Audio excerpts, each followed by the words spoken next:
እየተሾመ ሲመጣ እንደተለመደው ዝም ብዬ አሁንም በዱላ ሁለት የገደብኩና በሶስተኛው ወገቡን ስመታ አሁንም ተንከባሎ ከተራራው የት ለዛ ውሃው ደረሰ።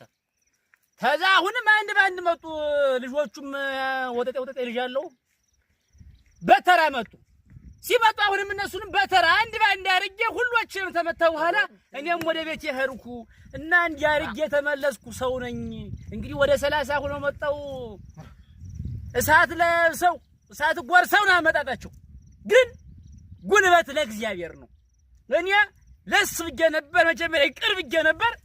ያውልህ ጉልበቱ ለኔ ቀናኝ እልሃለሁ። እንግዲህ የጌመንገሽ እንዲህ አርጌ ሀገሬንም ቤተሰቤንም ድንበሬንም ማስከብር ሰው ነኝ። ይሄን ሁላ ታሪክ ማንተዬ እንዲያው መች አውቄላለሁ። እኔማ ምክንያቱንስ መች አወቅሁ። እንዲያው ዝም ብዬ እንዲያው ከሰው ጋር ተጣልቶ ነበር አያደምሴ ሲባል ሰማሁና እንዲያው ከነገ ዛሬ እመጣለሁ ቀኑን ቀን ሲበለው ሰነበትኩ። አይ ሰነበታለህ እንጂ ከባድ ነው።